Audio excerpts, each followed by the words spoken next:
Hello everyone, welcome back to Drawing 1. So for this video, we're going to be talking about composition or the creation of your image within your picture plane, okay?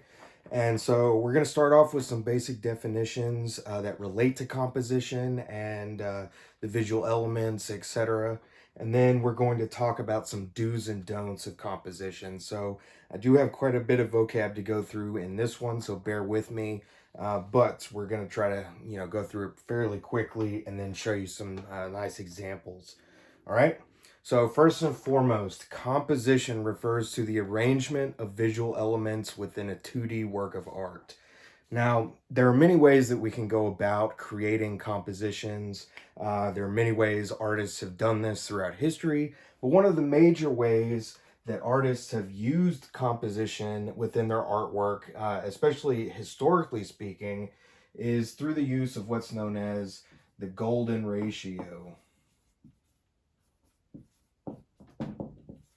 And this is basically a ratio of 1 to 1.618. Now it kind of goes on a little further than that, but generally speaking, this is the ratio and how it really breaks down. And we saw a little bit of this when I discussed implied line and directional or implied motion, I should say. But it really breaks down into a very basic kind of rectilinear form that looks something like this. And so we have 1 to 1 to 0.618 here. So basically, this section is equivalent to about half of this section, roughly speaking. Now, it is a little over, but generally speaking. But so this is a very harmonious kind of ratio, especially in terms of how it subdivides. So in particular, you might remember, that I had made a kind of diagram where we subdivided roughly like this. And once again, artists would use these kind of implied diagonal lines within the golden ratio in order to create a very harmonious type of composition. Now, this isn't the only way that we can go about this, however. In fact, it can vary quite a bit. So, once again, if we have, something kind of like this, we can also subdivide within this guy to create basically the same ratio over and over and over and over all the way down. And this is a ratio that's very present in nature, especially. You might have seen something that looks somewhat like this. But once again, we can, use a curve like this within this ratio to align our visual elements around. We can use diagonals. We don't necessarily always have to use, the extreme diagonals like I showed you right off the bat. In fact, we could, basically just subdivide along the two major diagonal axes, such as we see here, or we could, choose one of these axes or diagonals to align our elements around. And then usually we might have something like this. So then if we arrange elements along these three major diagonals, we have a kind of S-shaped curve that helps to draw our eye throughout the work of art. But, once again, we could vary this, we could alter it back and forth and everything like this. So there's a lot of variation that we can do with this. And once again, this really helps to create, a nice kind of harmonious whole, because as artists, what we want to do is create a work of art that helps the viewer, whoever's looking at the work of art, we want their eye to be drawn all throughout. We don't want it to be, solely focused, just, kind of dead in the center. So if this is our canvas and our image is just right here in the center, well, we have no reason to interact with the rest of the picture or the drawing, the painting, or whatever it might be, because all of our attention is going to be focused right here in the dead center. So what we want to do is be able to help, draw the attention away from these kinds of, central points, and then once again throughout the whole composition. Now, once again, there are all kinds of different ways that we can do this. Another major way, that artists in the past especially would utilize, composition would also be through things like triangles. So very, very solid, very sturdy.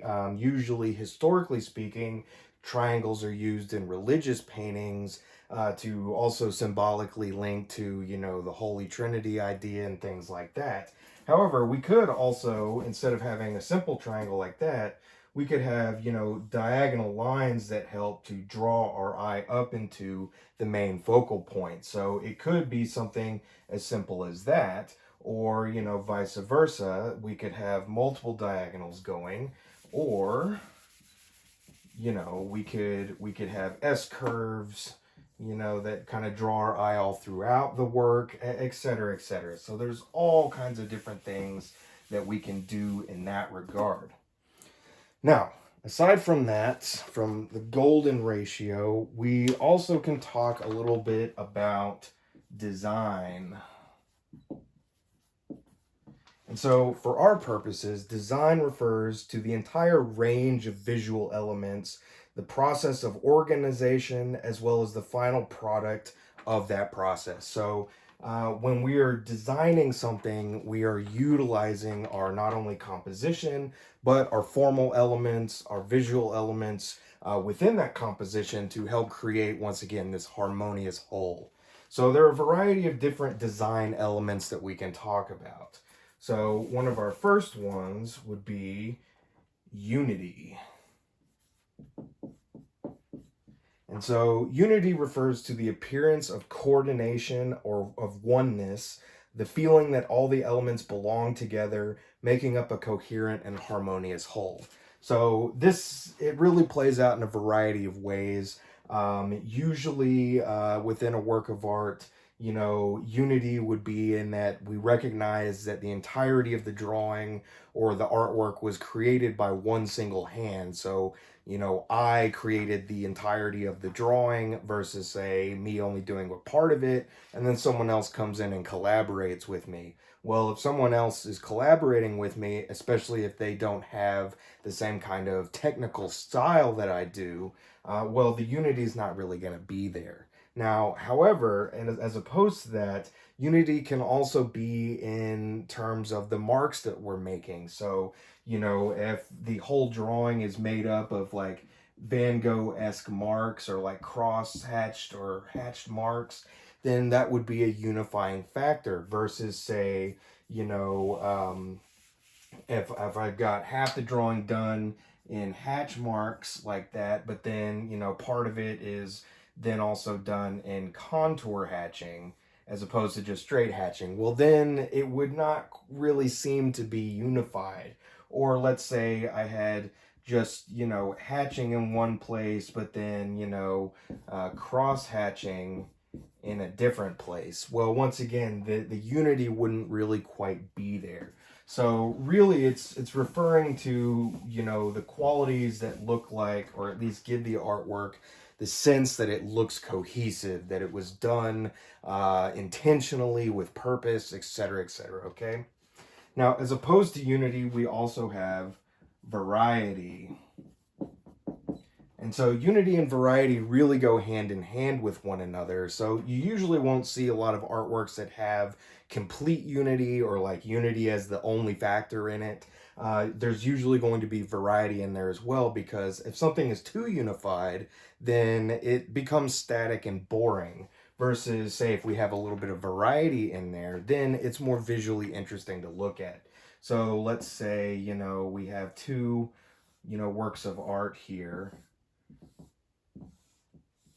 And, one of them is nothing but the same size circle over and over and over and over and over again, etc., etc., etc. Well, once again, it might have this kind of unified factor to it, but it's much more static and boring than, say, if we have, a variety of circles and, you know, perhaps even other shapes in there as well. So once again, you know, this becomes static and boring, whereas this becomes more visually interesting, okay? So once again, unity and variety go hand in hand, and we could think of, you know, the circular form being the unified factor within this, whereas the size variation and the additional shapes act as the variety that counter that unity. So we kind of want to have a a relationship between these two things. So we don't want too much unity, but we also don't want too much variety either, because too much variety becomes chaotic and it's, you know, we're looking all over the place and we don't have, you know, kind of areas that ground us. So, you know, if there's too much variety, then it's too wild, it's too all over the place. But likewise, if we have too much unity, then it's static, it's boring, it's what have you. So we really want to find a kind of nice balance between the two, if you will. All right? Now, in addition to variety, we also have pattern as another major visual element. And once again, pattern refers to the repetitive ordering of design elements. So usually, you know, not a lot of artists deal with pattern wholeheartedly. There are some examples. MC Escher is a good one. He does a lot of pattern work in what he calls tessellation. You might have also heard of the artist Kehinde Wiley. He did Barack Obama's presidential portrait a few years ago. He also deals heavily with pattern as well. But once again, pattern is usually an element in artwork that is used as a kind of variety factor, if you will, that can help either create cohesiveness or give it a little bit of something to add visual interest or perhaps a kind of pop of visual interest here and there. So it's just one other thing that we can use within a composition to create unity or variety or, you know, etc., etc. So once again, we should be familiar with what pattern is. But opposed to that, we also have balance. And balance refers to the achievement of equilibrium in which acting influences are held in check by opposing forces. So once again, we kind of know if something feels balanced or not because of implied visual weight and implied centers of gravity. We can also use implied meaning or centers of meaning to imply balance as well. But in addition to balance, we have two major kinds of balance. So we have symmetrical and asymmetrical. So symmetrical balance refers to the near or exact matching of left and right sides of an artwork. So, you know, if we had a picture here and we had two circles right on either side, you know, of the center line, that would be considered symmetrical because each side is the exact same. Versus, say, asymmetrical balance, which is when the left and right sides of a picture are not the same. Instead, visual elements are balanced according to size or meaning around implied centers of gravity. So if we had, you know, a drawing or work of art here, but we had, you know, something more like that, well, this isn't symmetrical because each side is not the same. However, we have this kind of visual, you know, kind of connection between these objects which help to balance it overall. So like if we got rid of, you know, that one element there, well, all of our attention is going to be focused right through here and we have no reason to interact with this corner up here. But by adding just a simple object there, well, we've now balanced this corner out and, you know, it helps to draw our eye all the way around. Now, this is a pretty basic example of this. I'll show you some more advanced examples at the end. but you know, it's something that we need to pay attention to. And these elements that help to balance the composition might not always be, you know, positive shapes, such as, you know, like a still life object that we're actually drawing, but it might be a background element like your drapery or you know, something like that that helps to distract us away from the main area of emphasis or the main kind of objects, if you will. But if we look at this again in just a little bit different, bigger kind of light, let's say we have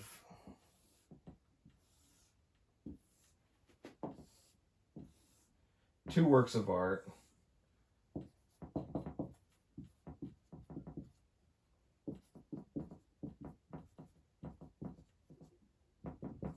Symmetric and asymmetric. Well, the symmetric work of art, once again, we're going to have, you know,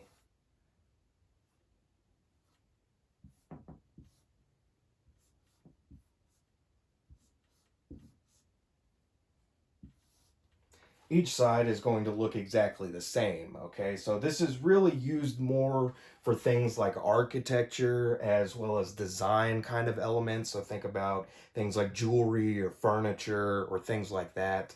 But you know, this is symmetrical balance is really more heavily used in the realm of architecture because it helps you know, promote this idea of solid stability. And so, you know, even though that's something that's admirable in architecture because we don't want the building to look as though it's about to fall on us, it doesn't exactly make a lot of visual interest within a two-dimensional work of art, such as a drawing or painting, because it becomes very static and very boring. Our attention is basically only in the center, and we kind of recognize what radiates from that center, but generally speaking, it becomes very static. So this is kind of something that we want to try to avoid versus say asymmetrical balance, which, you know, once again, we have different sides have different, you know, kind of visual weights or different objects, things like that. So, you know, we might have, oh, something like this.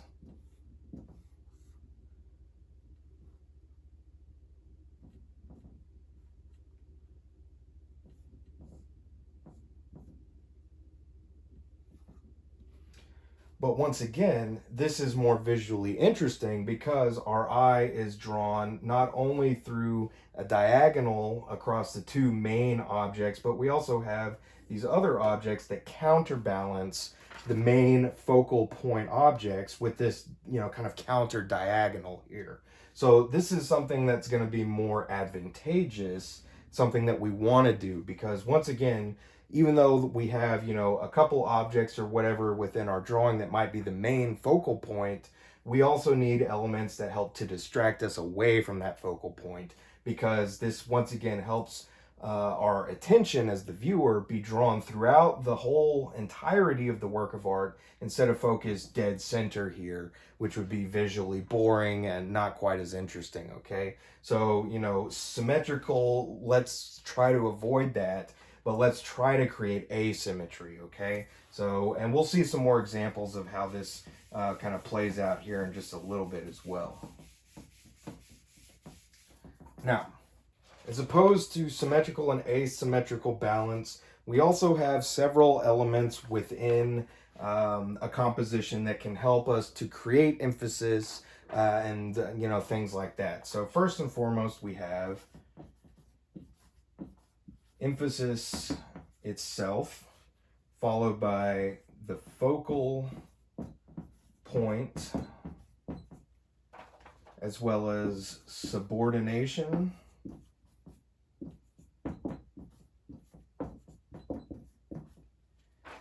as well as directional forces.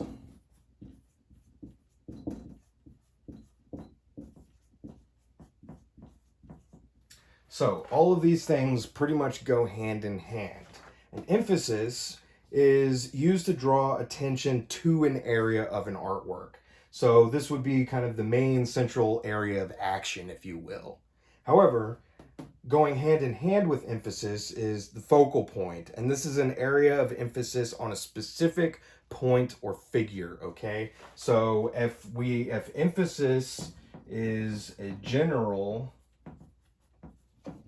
area, then the focal point is specific.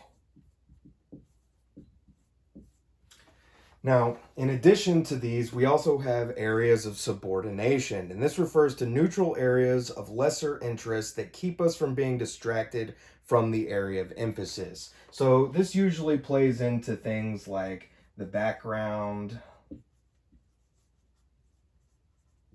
or supplements, such as objects like within the scene. So if we have like, the Last Supper by Da Vinci, well, the, emphasis is going to be on the figural group. The focal point is going to be on the figure of Jesus, and then the subordinate elements would be the room that they're situated in, as well as the objects on the table before them and things like that, okay? So we can think of this as, once again, the emphasis is the general area of the main subject matter. The focal point is the specific element within the emphasis area that we're supposed to be heavily drawn to. And then subordination would be any elements in the background or that kind of help to guide our focus to the emphasis and focal point. Okay, so it might be a little confusing, but I'll draw out another kind of example of this here in a second. Now, in addition to this, we also have directional forces, and these are paths for the eyes to follow that provide an actual or implied line that help to accentuate emphasis and draw the eye throughout the work of art. So once again, this is where our golden ratio kind of diagram comes into play some, because once again, if we have, all of these implied lines that are not physically represented, but we align our major elements of emphasis, subordination, as well as our focal point along these kinds of lines, well, these implied lines that are not physically rendered help to act as directional forces that help draw our eye across the canvas or the paper or what have you. So once again, we can have a small element here as well as a large element here, but because of that implied diagonal between them, we have this kind of visual connection, even though those things or these lines, might not be there.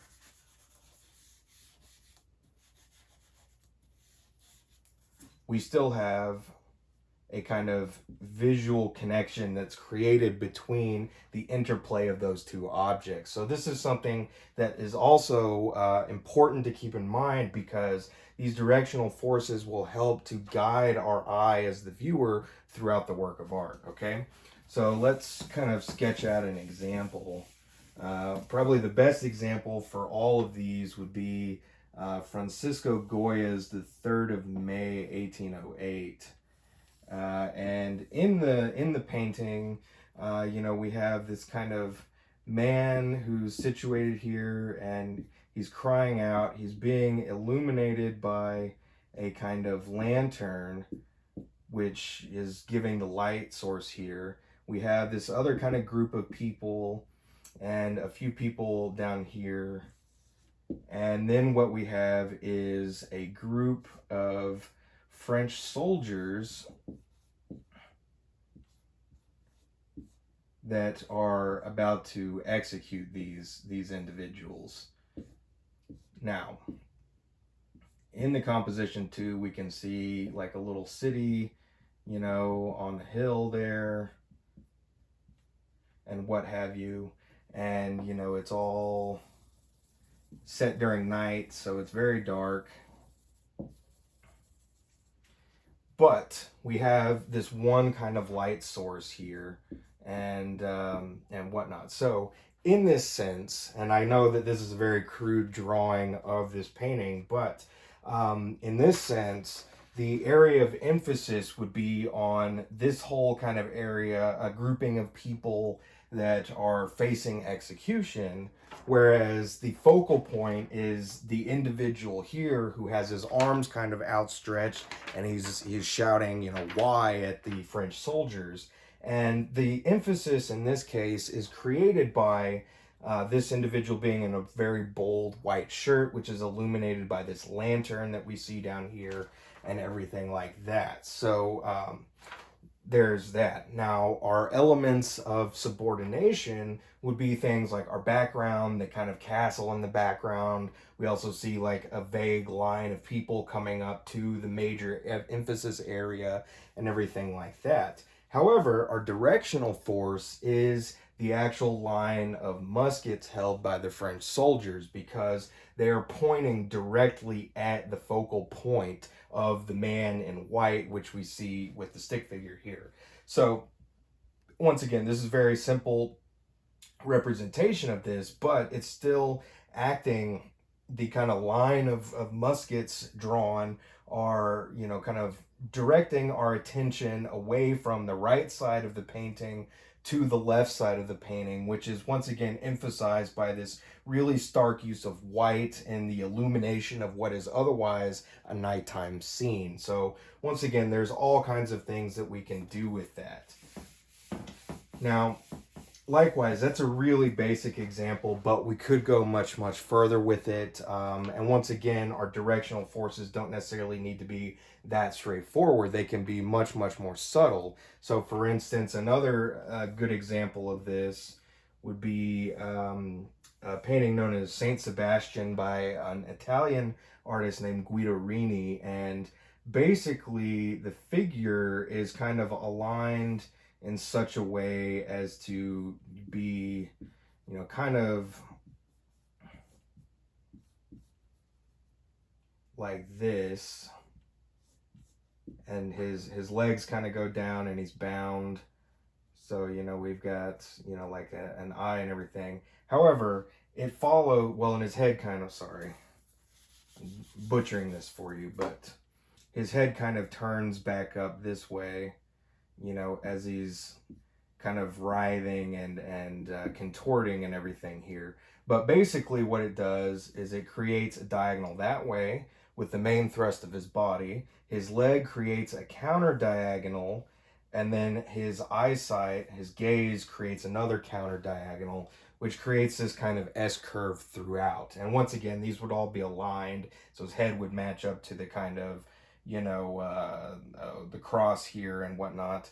But once again, this is just a way that we can create, you know, visual connections or directional forces through implied lines, because the direction of his actual body within the composition is helping to draw our eye all throughout the work of art, instead of being focused dead center on, you know, his figure or perhaps his expression, you know, on his face and everything like that. So once again, there's all kinds of different ways that we can go about doing this. Now, in addition to that, another major element of composition is contrast. And this refers to the juxtaposition of strongly dissimilar elements. So light and dark, you know,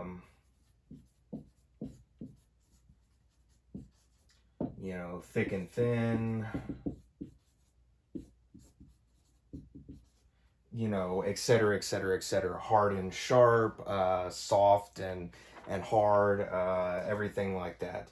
So once again, the way that contrast can help us is not only to create emphasis within the work of art. So think about my, you know, last example of the Goya painting. It's a nighttime scene, but the contrast created by this lamp, which is illuminating the scene, helps to create visual interest within the work of art. So, you know, contrast can help create these diversifying effects. This is also a way that we can create unity and variety within a work of art as well. So contrast is something very important. And in your still life drawings that I'm going to have you do, I really want you to think about these kinds of contrasting elements. So, you know, large and small objects, transparent or opaque objects, you know, sharp and soft, thick and thin, et cetera, et cetera, et cetera, because having these different contrasting elements also helps to give visual interest to your work of art as well. And so it can create a more visually interesting work of art that the viewer is going to be engaged with more. So that's something else that we want to keep in mind as well when we create any kind of artwork.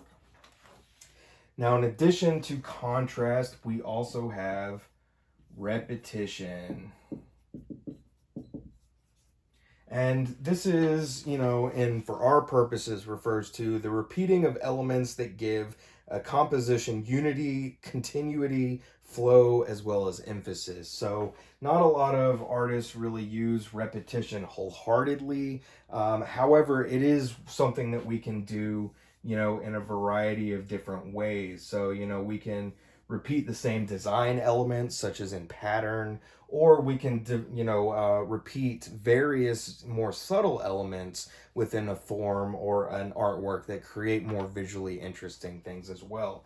So if we're unfamiliar, or perhaps you've seen the artwork known as American Gothic by Grant Wood, it's, you know, the farmer standing there with his pitchfork, and he's got the very kind of, you know, somber look on his face, and then his daughter is depicted right there next to him, and she also has a very somber look on her face and everything like that.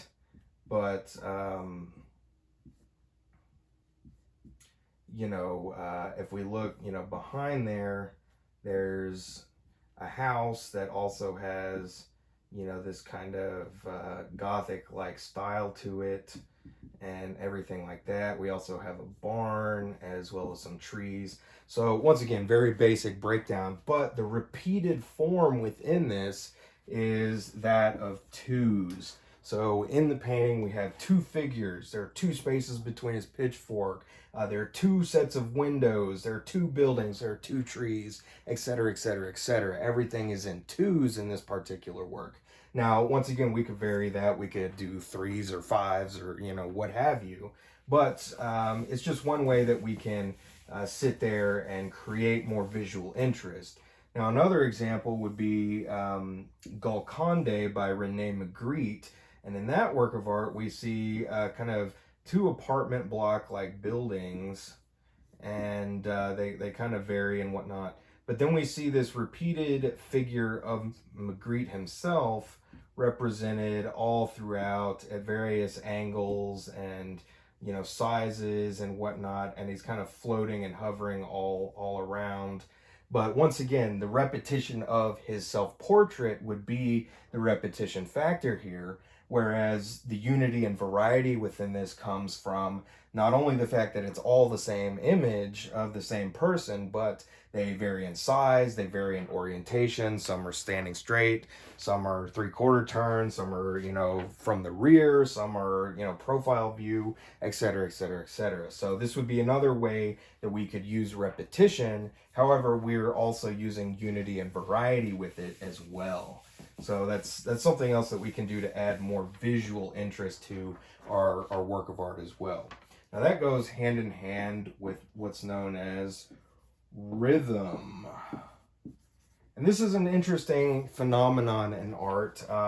It not only refers to, you know, any kind of movement or structure of dominant and subordinate elements in sequence, but it can also be a form of inspiration as well. So for instance, there's a very famous kind of Japanese screen painting by Ogata Korin of a bunch of cranes. And, you know, the cranes all kind of have this look to them, such as this. They're all standing there with their heads up and everything. But we have a few that are, you know, kind of depicted, you know, with this slight bit of movement here and there, and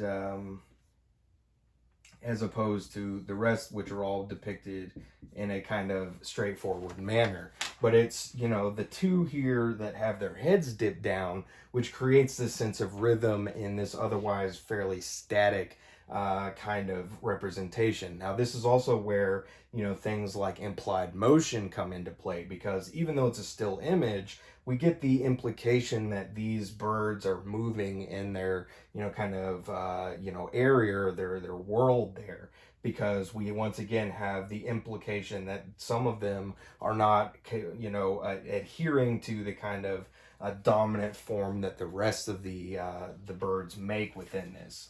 Now, as opposed to, you know, that rhythm being used as a kind of implied sense of motion, we can also use it in more abstract kind of ways. So, you know, Jackson Pollock is really famous for his use of rhythm within his works. One of his earlier works is, you know, very, very famous for this kind of rhythm created between these undulating black lines and forms that are then interspread with white and, you know, primary color and everything like that. But the rhythm comes from the interaction of these dominant black forms within the overall composition.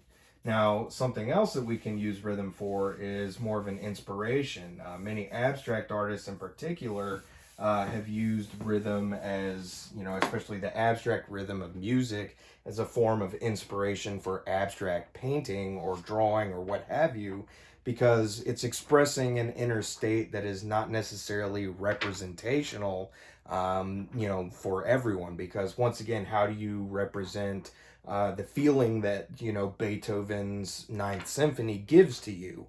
Well, once again, that's highly, you know, interpersonal and highly interpretive or subjective, if you will. So once again, these kinds of things can also be used in conjunction with rhythm. Now, as opposed to that, we also need to talk about scale and proportion. Now, scale refers to the size relationship of one thing to another. So, you know, if we have something like that, well, we have a scale. So we have, you know, a small versus a large, and we have a relationship between the two. So that's one thing. So, you know, scale really can determine how we view a work of art. So consider, you know, a work of art done on a single piece of copy paper that's only 8.5 by 11. It's going to have a much different visual impact than, say, the Coronation of Napoleon painting, which is 30 by 50 feet.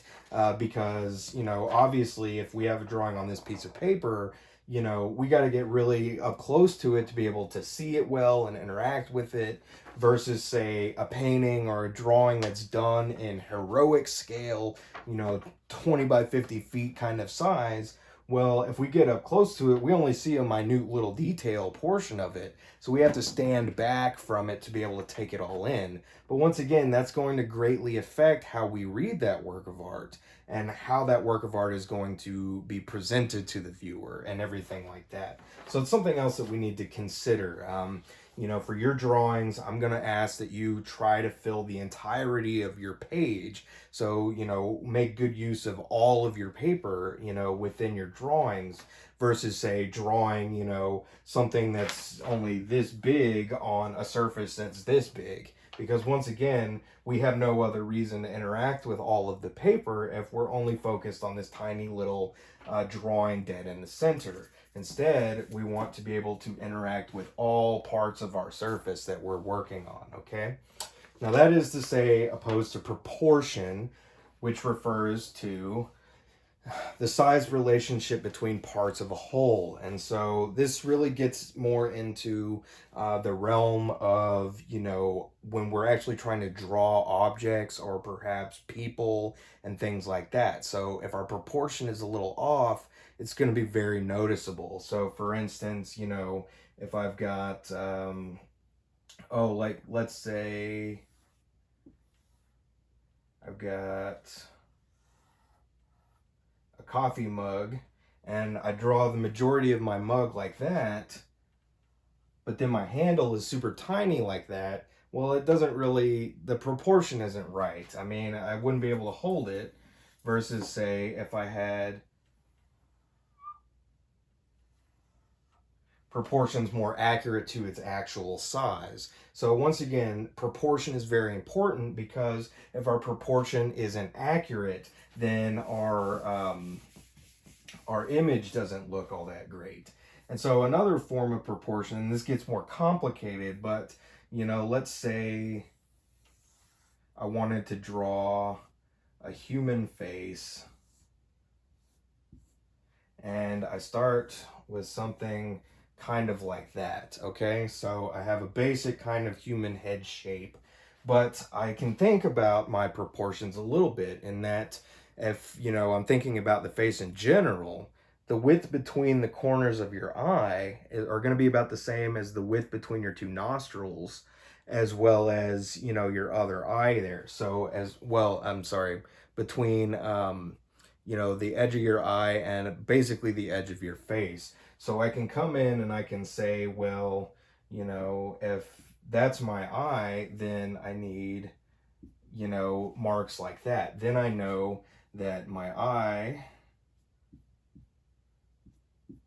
needs to fit within that realm. And then I can come down and I can say, well, my nostrils need to fall within that realm. Now, another thing that I can do is I can look and I can say the distance between the bridge of my nose, or the center point of my eyes, to the bottom of my nose is about the same as the distance from the bridge to my hairline. So then I can say, well, if I want, my nose to be that big, then I know that my hairline needs to be there. So I can make for the bottom of my nose. But that same distance is the same as from, the bottom edge of my nose to about the top edge of my chin.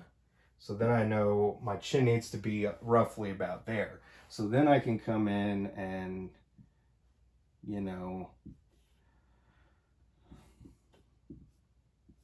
I can kind of finagle things. I also know that the distance of my ear needs to start at the center of my eye and, come down to the base of my nose, and everything like that. And then I can also come and look and say, well, the distance between my mouth is roughly the same as the distance between my nostrils and everything like that.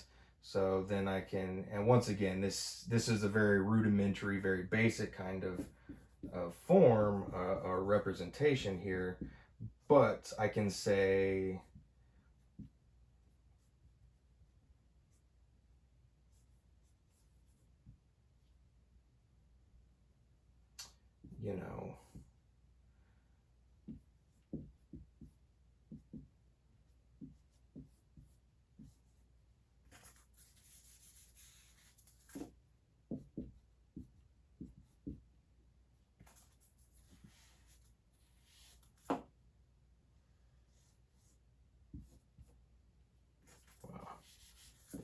generally speaking, though, I can come in and make these kinds of basic measurements as a starting point from which I can start to draw the face and everything like that. Now, this is something else where we can use the golden ratio as well. If you look at historical artwork, the golden ratio was used with proportion to create idealism within the human form. So, they get down into minute detail, like the distance between your fingertips and your elbow is supposed to be the same as this and that. In fact, generally speaking, the human body is roughly 7 of our own head lengths high. So, if we've got a human being here, well, if we, took our head length and we went and cut it off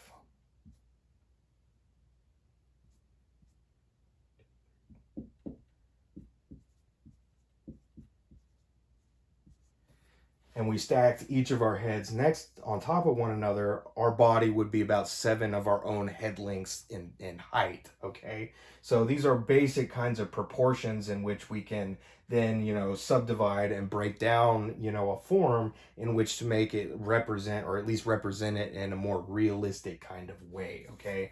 So once again, proportion gets much more, you know, complicated. We'll talk a little bit more about it when we discuss citing and everything like that. But it's just something to keep in mind that if our proportion is off, our drawing is going to look off because it's not going to be quite right, all right?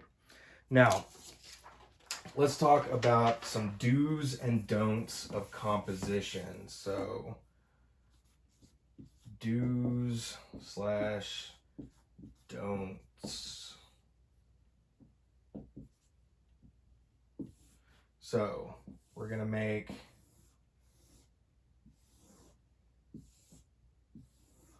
two pages here, and we're going to have the don't do and the do.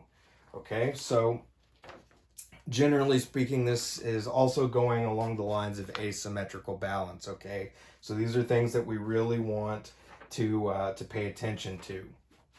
So let's say we're making a still life. So I'm going to be doing simple still lifes with simple shapes here. Okay, now let's say we have a horizon line there, and we have, you know,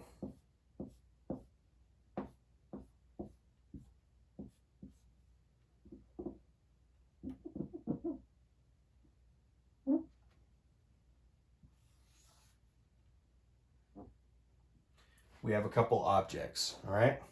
Well, this is very boring. It's very static because all of our attention is right there. We have no reason to interact with any of this down here, okay? Versus, say, if we have basically the same composition, but we have something more like this. Actually, hold on.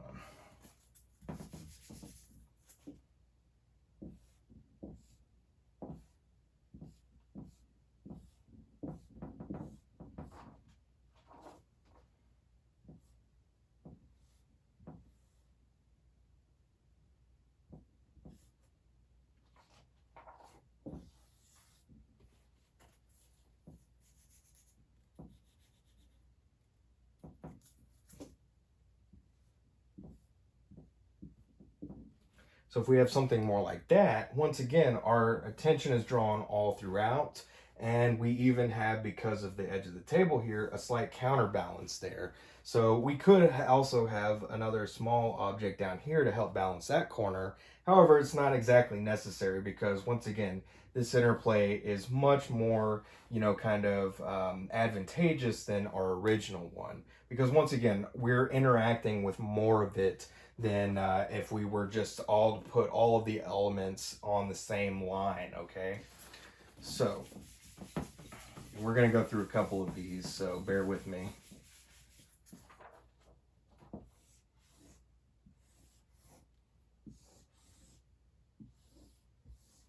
So, aside from that, you know, let's also say that,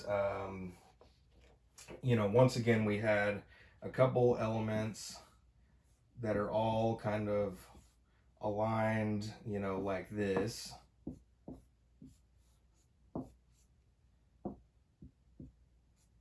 Well, once again, this is all dead space that we're not interacting with. And so, you know, if we were to then, you know, take something similar and say, let's add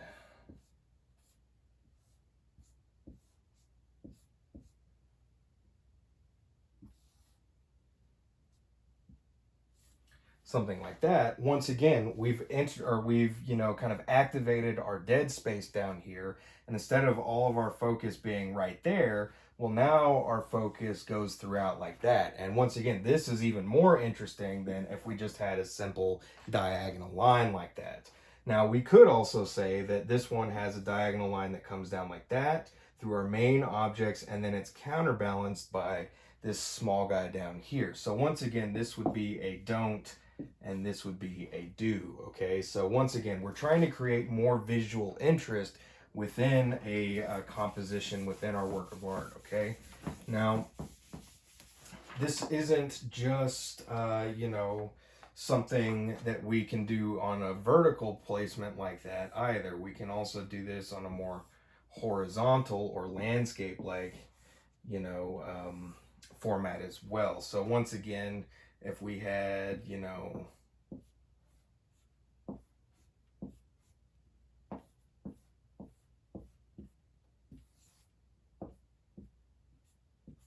all of our objects like that, once again, static, it's boring, everything's right there through the center. We have no reason to really interact with the bottom or top parts of the work of art. However, if we were to once again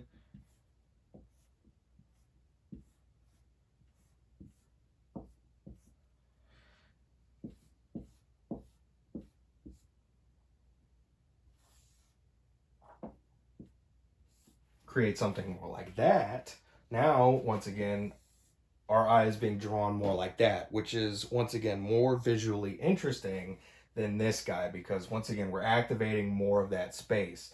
Now, likewise, we could also have another little element down there to help balance out this corner if we wanted. But the point here is once again that we're trying to, you know, activate all of our papers or all of our space so that we can, you know, work throughout a work of art. So this becomes static and unlifelike, whereas this one becomes more dynamic and thus, you know, it has more visual interest for us. So this, once again, don't do this, do this, okay? Now, aside from that, you know, we can also think about you know, how we might crop an image as well. So, you know, let's say that we don't necessarily want to have everything contained within the piece of paper because once again, if we have all of our objects, you know, kind of right down the center like that, well, this is very boring, very static. But likewise, we also want to consider how things are being cropped off the edge of our paper. And depending on how we crop things, this can also add, you know, more visual interest as well. So let's say we have something like this.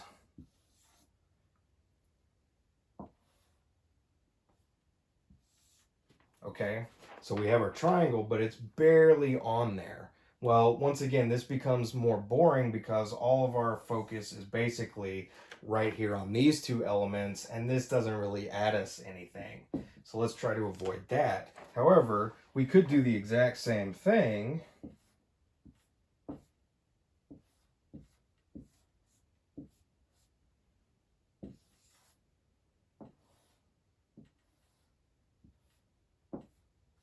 but just shifting it over slightly, once again, it now creates more visual interest because we see more of it, okay? And once again, our eye is being drawn throughout versus being solely focused right here.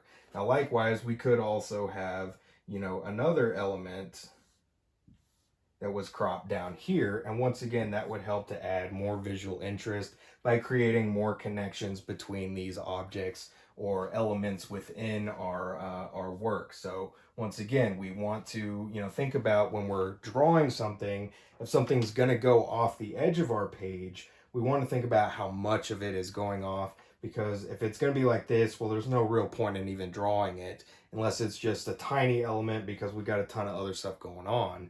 But likewise, you know, if we can still show some of it, like in this case, well, this is going to be the more preferable way to go about it, okay?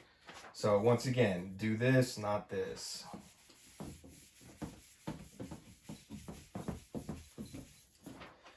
Now,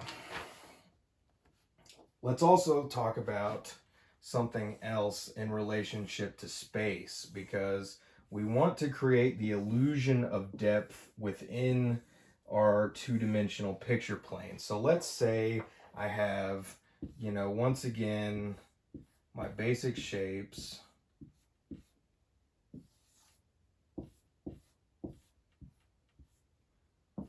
But they all look like that. And so that's my horizon or my table edge, but they're all just situated like this. Well, this is flat. We have no kind of indication that these things reside within space whatsoever.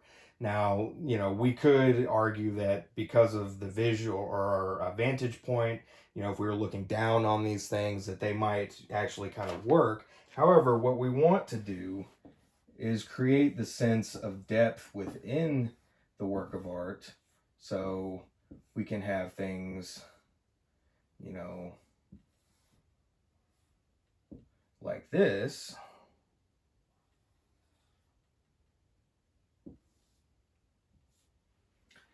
So once again, this is flat, but this is more, kind of dynamic,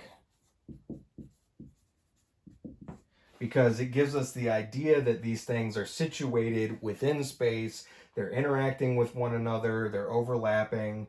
We could even have another guy there or something that once again creates the idea that these things are all, occupying not only the same space in depth, but then that they're also interacting with one another. And so this is another way that we can create visual interest or contrast, is through the kind of relationship between the elements or objects that we're using within our composition. So once again, don't do this, do this. Okay, so we don't want it to look flat. We don't want to have just a bunch of random things stuck on the page. We want them to look cohesive. We want them to look as though they actually fit together within a scene, okay?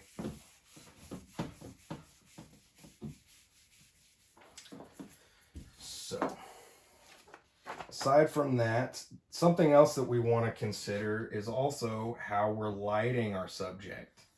And so, if you watch the supply video, I suggest that you guys get yourself some kind of light source, either a spotlight such as the shop light you see here, or maybe a flashlight, or a single strong open window or something like that. But we want to consider how we're lighting our subject. So let's say we have our objects here, and let's just go ahead and draw our other ones too.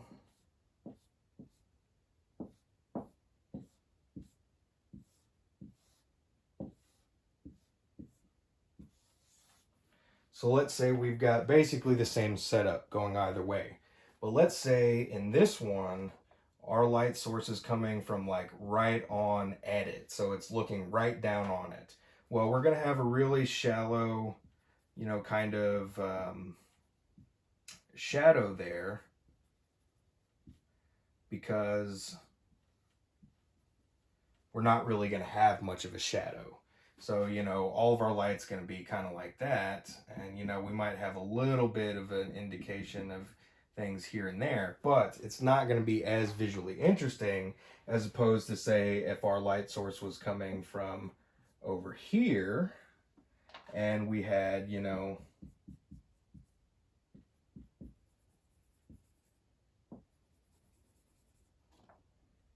much more, kind of interesting shadows that actually cast.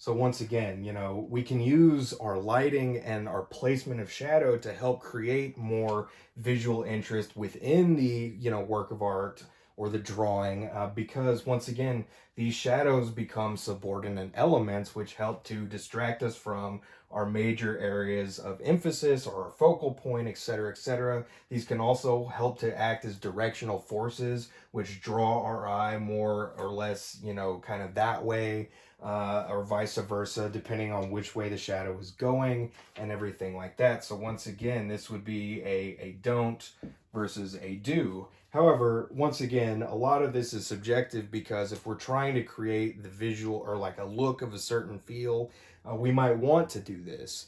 But generally speaking, we want to do something more dynamic, such as we see over here, versus what we see here. But if we did want to do this, we would need to do it in such a way that looked intentional, okay? So we would have it for a specific reason. So then, you know, it might not necessarily be about this kind of shallow lighting, but rather about like the extreme detail that's rendered in our objects because of that lighting. Whereas in this one, it becomes more about the interplay of the shadow, the objects, etc., etc. So these are just something to keep in mind, is that, you know, once again, we want to go for more visual interest within our works of art, within our drawings, etc. But this might depend on what our overall goal for it is going to be as well. So that's just something to keep in mind. So this is one that's not quite as much of an absolute as all the other ones, but it's just something that you need to think about when you're creating your compositions. Now, opposed to that, we also, you know, can think about things like tension within the work of art. So this also comes into the realm of, you know, how we crop things sometimes as well. So let's say we got our two works of art here, and we got, you know, our kind of basic elements once again. But actually,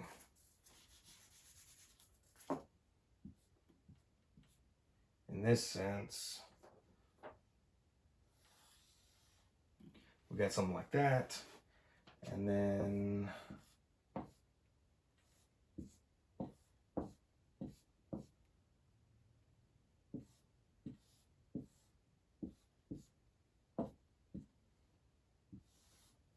we have something like that. Now, once again, this is going to be much more static. So it's not, well, it's not going to have tension. So no tension versus a lot of tension. And that tension is created by the fact that part of our element here is off of the page. It's cropped off of the actual page. And so that creates a kind of visually jarring element, which once again helps us to not only direct our attention diagonally through the composition, but it also gives us something to contemplate, in that we have you know, visual information that's not contained within the work of art as well. So this is another way that we can create more visual interest within our work of art, is by creating moments of tension like this, where we have deliberately cropped elements, or, you know, what have you. Now, we could argue that this is a little bit cropped off on the bottom here, but it's not in a way that creates more tension, because once again, our attention is basically straight down the middle, and we have no reason to interact with basically this whole area as well as this whole area of that composition. Now, we could argue that there is a little bit of a, you know, empty space there, but this is something else that we could use, a subordinate element like our drapery on our table, or something like that, to create a much more subtle, you know, kind of connection between these things, versus the main emphasis and focal point being between these three elements there. So once again, this is something else that can help us to create more visual tension or interest within our work of art, within our composition as well. Now, opposed to that, once again, we have another form of this. It's very similar, but once again, it gets into, you know, the kind of dynamic quality of the placement of your works of art, or within your works of art. So let's say, you know, we've got something like that.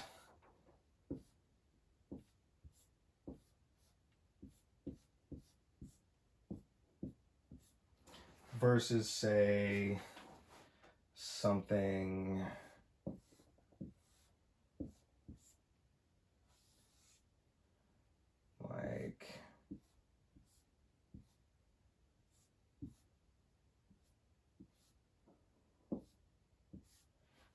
like that. Now, once again, this becomes flat, whereas this becomes more dynamic.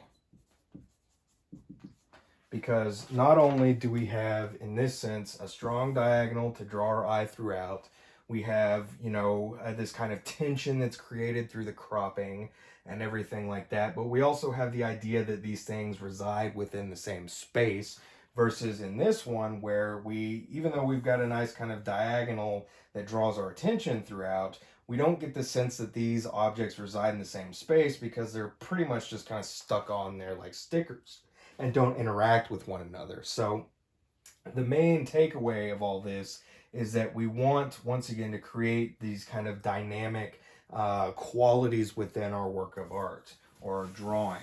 Okay, so the main kind of takeaway from all of this for you guys should be, you know, a couple of major things. First and foremost, odd numbers.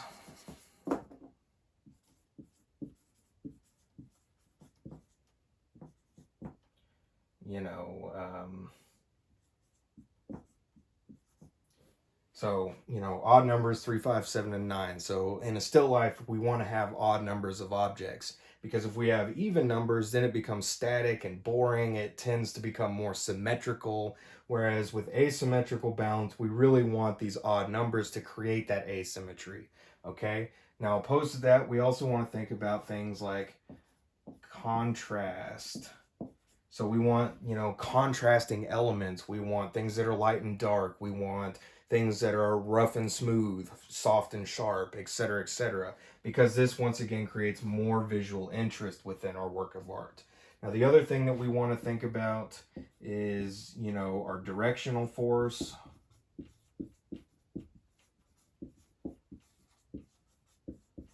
Or our implied line. And how these are creating connections between our objects, okay? So, or our figures, our people, whatever we're drawing. We want to think about how these things interact against one another, how they might be variant against one another, etc. So these are the kind of main elements that I want you guys to really be focused on. And once again, we want asymmetrical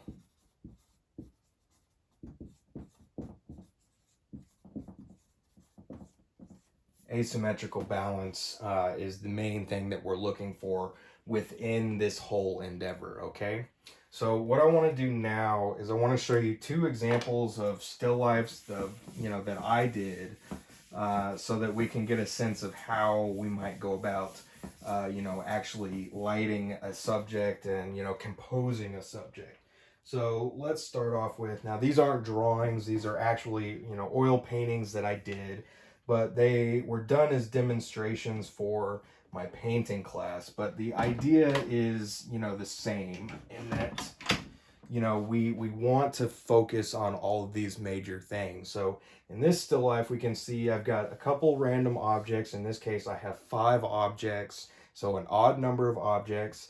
They are arranged asymmetrically, so we don't have the same kind of thing on either side, but they also interact with one another, and they do that by kind of interplaying. So in this case, we have what was like a liquor bottle painted white, a tea kettle, a can, a tomato, and a cow vertebra.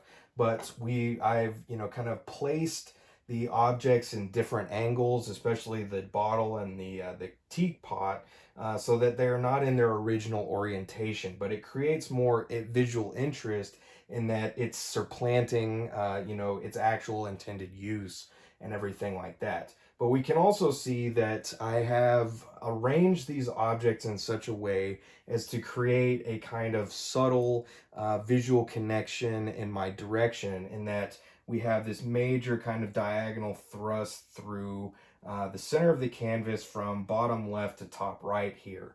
And this is echoed by these kind of major diagonals of the actual objects themselves. So we have one that kind of flows through the main bottle here, and a second one that counters it through the main axis of the teapot here. And then once again, we have a kind of vertical element of the actual vertebra here. And so these 3 kind of slashing marks help to draw our eye in a kind of curving motion throughout. So it's not just this center diagonal force, but rather it's a kind of you know, S curve that comes through. And so once again, that makes it a little bit more visually interesting. Now, something else that might be hard to see in the video is that I have all of my objects here situated on a piece of drapery. And so we can see that drapery in the black background here.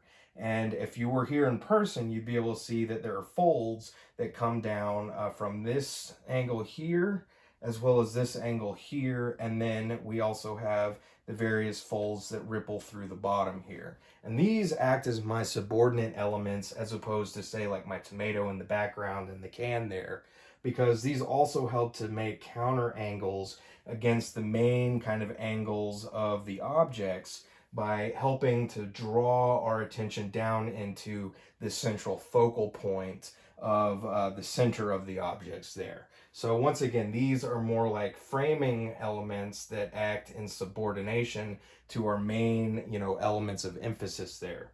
And the focal point in this case basically being the lid of the tea kettle and what have you. But likewise, the folds in the, you know, fabric down here also help to act as subordinate elements that help distract us away from the main focal point in the center.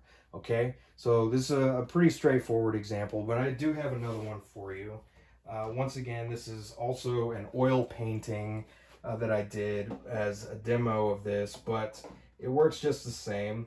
And in this case, I have 7 objects. So once again, I have an odd number of objects, but we can see that they're also interplaying in a different kind of way. But hopefully you can also see that between these two, I also have contrasting elements. So I have, you know, elements that are light and dark. I have elements that are textured and smooth, opaque and transparent, etc., etc. So, you know, in this case, I also have a very strong use of diagonals that cut through the center. I'm really fond of a major diagonal that's then counterpointed by a secondary diagonal. But that's just my personal take. We could also have this as a more curvilinear kind of form. Likewise, we can also see that the drapery in the background as well as on the table here are being used to act as those kind of counter diagonal lines to help draw our attention outwards away or into the main kind of focal point, which would be this glass bottle here in the center. But once again, I'm using these elements in a variety of ways to help create more visual distinction. So I have, you know, angles that are countered to everything. So I've got one going this way, one going this way, one going that way, etc., etc., etc. And even in the lid of the teapot here, we have a secondary angle that counters the initial angle and echoes the kind of flute there as well. So once again, these are things that we can do to create more visual interest. Now, something else that I want to mention in both of these examples, part of what makes them successful in this is that they're not all just aligned on a flat surface. Underneath the actual, you know, drapery here, I've situated a couple of books that I placed, put the drapery over, and then set these things up so it gives them a kind of multi-level effect. And I'm also looking at it from a kind of extreme angle versus from straight on. So it's a little bit from above and looking down on it as opposed to straight onwards at it. If it was straight on, we would, you know, imagine that this scene would be kind of upturned a little and we wouldn't see as much of the elements in the in the background there. So that's something to keep in mind as well, is that, you know, the diagonal created by this teapot is actually created by the fact that the base of it is actually resting up on top of 2 or 3 books here, whereas the top is resting on the table itself. So it creates a diagonal, and vice versa with these other elements as well. So that's something to keep in mind. And the same is true in this case as well. So, you know, these ones are a little bit more on the same level. However, we have, because of their various, you know, kind of elements within them, they prop up in different ways. And I, you know, have the tomato situated on top of a can here, etc., etc. Now, there is actually a book underneath this as well to create more interest between, you know, the oh, the vertebra and the bottle in the background there. But it's not quite as extreme as it is as in this example. So that's just something to keep in mind as well. Now, the other thing to mention on both of these is my use of lighting. So in this case, my lighting was fairly much more straight on. So it's basically coming from just above down like this onto it. And I don't have an extreme use of shadow or cast shadow in this particular one. Instead, it's created more by the actual drapery and things like that. But in this one, we can see that my light source was actually coming from over here as opposed to down like this. So I actually do have some pretty pronounced cast shadows made by, you know, my various objects. So we can see those throughout here and there. But once again, this is a way to create more visual interest. But as we begin to create compositions and arrange these elements, we need to think about how their placement is also going to interact with the lighting. So, you know, if I set the objects up like this and I like this situation, well, shining the light on it from this way, kind of down on it, is going to produce, you know, one kind of look versus placing the light way off over here on the side and it's, you know, kind of illuminated across from this way or from that way or vice versa. So our lighting can really make a big difference in how we actually view the scene, because once again, you know, if my light is looking at it down like this versus say from the side over like that, or from below or vice versa, it's going to dramatically change the reading of the drawing or the image overall. And so it might create more visual interest for us. So once again, that's just something else to keep in mind, is not only the use of asymmetrical balance, odd numbers, you know, contrasting elements, but also, you know, how can we, you know, kind of diversify these elements, make them stand out, make their placement stand out, and then also how can we light them and how can we change the lighting and everything like that. So as you guys start to create your own compositions, I strongly recommend that you play around with these things, because in both of these images that I have, these were not the first placements. I actually arranged the objects quite a few different times and would like light it from a different angle just to see what I liked. And then I'd make thumbnail sketches of that and then go from there. And so once I kind of come up with an arrangement I like, as well as a lighting that I like, then I can go on and start to create the actual, you know, finished product and everything. So once again, these are all things to keep in mind as you're creating your compositions, all right? So that's all I've got for you for this video. Thanks for joining me, and we'll see you next time.